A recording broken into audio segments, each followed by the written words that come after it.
So you invite them to events, you make sure they're the first to know, right? There's probably, if you have your list of clients, you've got the number ones when something new comes in that you want to make sure you get to them. It's really important that they find out that they were first and not second, right, for certain people? Yes? Be consistent with what you do and promise. We sometimes take for granted people that have been part of our team. Oh, that company's been here forever. You may not, but another member of the process, right? So once again, you have the sale. Once the sale is made, there's a lot of other members of your team that create that before that tile actually leaves, right? So it's not just the salespeople that have to believe in that long-term client and do that part of it. It's also everyone else understanding their part in maintaining that relationship. And I often find that there's not always a consistency from the beginning to the end when that tile leaves, right? You all have to buy into that process of communication, and you all have to buy into this concept, even when you're calling them for a delivery date or confirming them about something or telling them that it's not going to get there. It's all these things that are important to continue, right? What other things can you do for long-term clients? Transparency. When would you need to do that?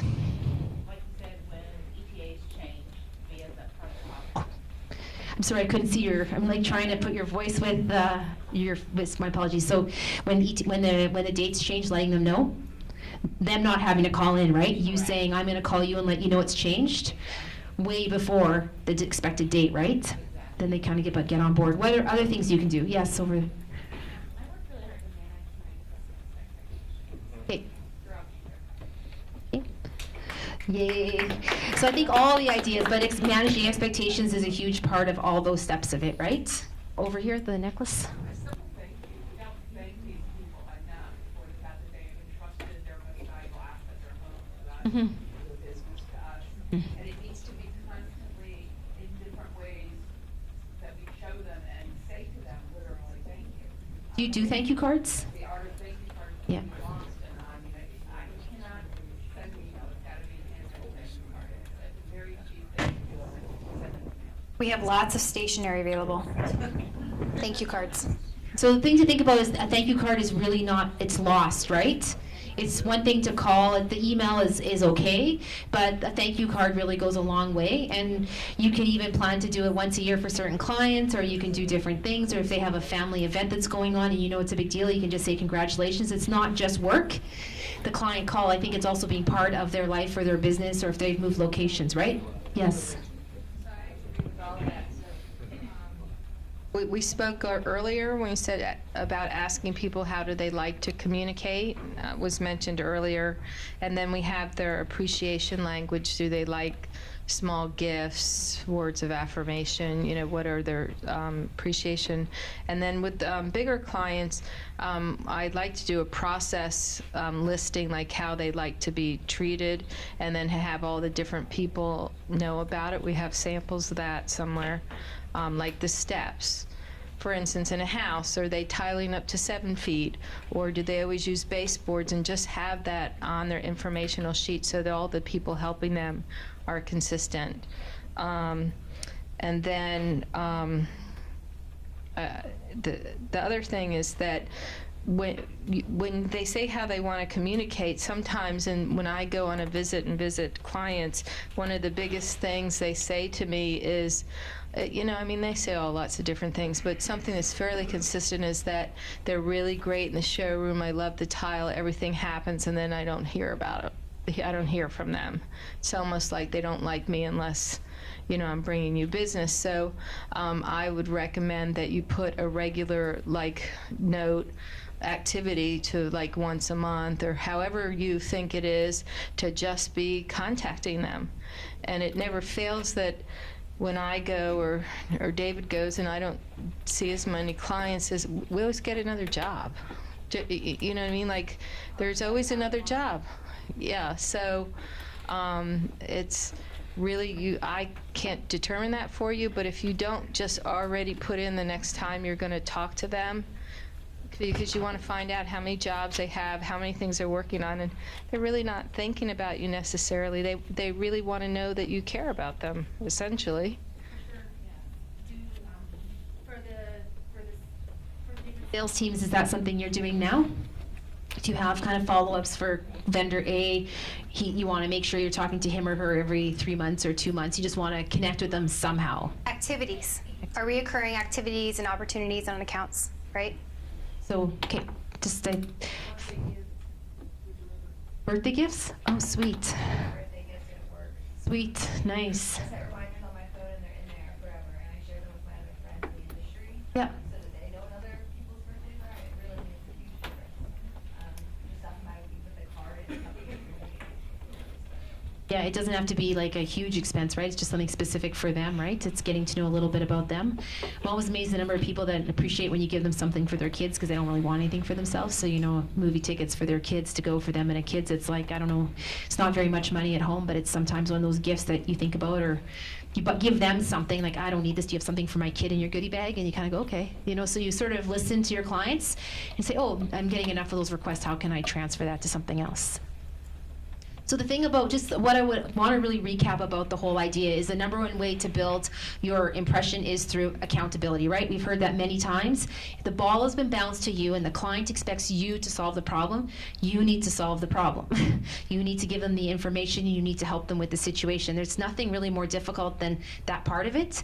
If you see somewhere along the line that what is written in Salesforce is not going to be able to be delivered because you saw something that maybe someone wasn't paying attention to, or just because they haven't looked back, if you can see that there's going to be a challenge with the situation, as a team member, we communicate that to them, right? We're building trust and accountability with each other. And then from that perspective, then the person can call back and say that, it's going to take longer. I think that there's things in the workflow process that you can probably see, and some communication back and forth between that to make sure that order gets out is potentially something that could improve all that accountability and things like that. Is that fair to say? Okay. Want to do the triangle? You want to say the triangle? I'll take it after triangle. Excellent. We have our little sheet here. I'm doing my best to follow it. So this triangle goes along with that concept that we talked about regarding emails, right? What did I say about emails? The person that is sent the email should be the person that responds, right? Especially if there's more information to share. So this triangle is to represent an employee, a manager, and a customer, right? So the customer is on one side, your employee is on the other, and the manager is part of it just because that's just the way life works, right, at work? I just think it's just the way the channels work. So you're kind of new, that they've got a relationship with the manager. Really, truthfully, it's really important from the manager's perspective to sort of allow the employee to continue the conversation back and forth with information. The moment the manager steps in and starts answering questions, it's very difficult for that employee to be seen as the expert and for them to help build that relationship. Fair to say? The same thing happens when you have a new employee and you have another employee on the team. It doesn't matter which department you're in. Allow the new employee to learn how to explain the situation. It's just not in the sales teams. It's in the warehouse, and it happens in home office as well. It happens all over within an organization. Fair enough? So what happens is the customer decides that they want to talk to the manager because they know the manager. They're friends. They've been around for a long time. You're the newbie, right? You only know a little bit, and that's okay because you're new, right? You're not going to know everything. Really, a strong manager is someone that is actually going to take that, have the conversation with the client, come and see you. Remember, this takes effort to do this. They come to the employee, say, they've called me, they want to talk about this. Can you look into this and get back to them? And from that perspective, now you're the person relaying back the information again. How many of you would like that to be the way we communicate? Right? Yes. So I hope it's okay I'm bringing this up. I just love this triangle because I think it's a really good way of building accountability with our employees. Yes. Another good example in the commercial world, a lot of times it's the commercial sales rep and then their inside sales rep, and then like the designer, we're all kind of in the triangle communicating. The designer might come with me, but then I have to use Oliver to get them the sample, and then he communicates with them. Did you get the sample? And they said, like, Right. that's another triangle. Right. The difference between the potential difference that I see within that is that the three of you are working as like a team concept, right? And each one of you are bringing different values. So he may ask they may ask Oliver for something different because maybe he can send them another sample, and you don't really need to be part of that, right? You're not adding anything to the process. Usually they would ask me though. Oh, okay. Like, just because I don't know why they just do it. They're just like, hey Liz, this color was off, the client hit it. Do you have other suggestions? And then I would make a suggestion and use them. Oh, okay. Okay. So the thing here to realize is that it's really important for us to understand when we start talking about communication, the respect that we show. So one of the things that we talk about sort of in that concept of that the umbrella of civility is the fact that if I need to talk to my manager, I should go to my manager first because it's out of respect and it's out of just that formalities that I go to my manager with a question. If the manager can't answer the question, then the manager and myself or the manager may say, hey, go talk to this person, and then you can go and talk to this person. If you want to build a better relationship and trust between your own channel, your workflow distribution, you need to follow it. And we haven't talked very much about workarounds, but they exist everywhere, and I guarantee that they're existing within your workflow process. You are choosing to work with certain people over other people, and all that is doing, is that okay for me to say?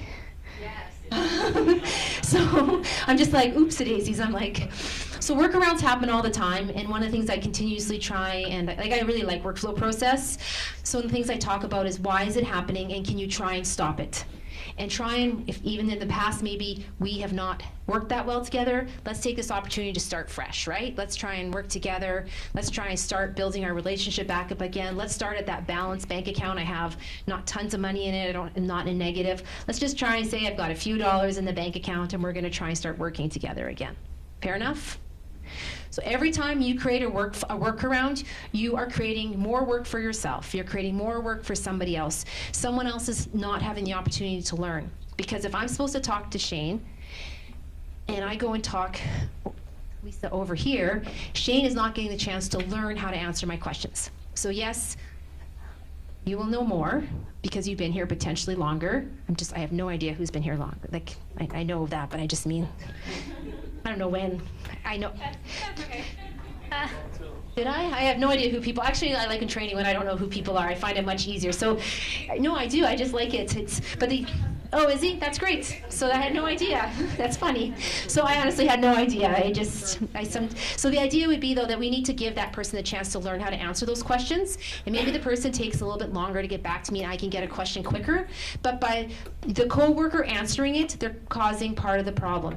I don't mind answering the question. Go talk to Shane first. If he can't, or there's a chance, both of you come and we'll discuss it, right? I think that's part of that process that we really need to appreciate is that if this is supposed to happen, then I'm supposed to go here, then I'm supposed to go there. We can talk about body language, we can talk about not multitasking, but if you're just not following the processes and you're just creating your own little workarounds, it doesn't matter. It doesn't matter because none of that other stuff honestly really matters as much. Yes?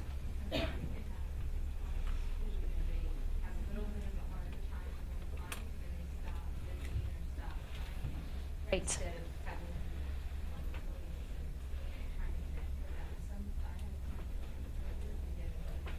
Yes.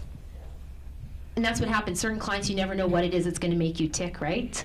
So it can take a long time for us to build relationships with people, and you can try your best, and it's got nothing to do with your knowledge. It could just be something, and then one day something happens. You're able to give them an answer that they want. They learn something about you. They had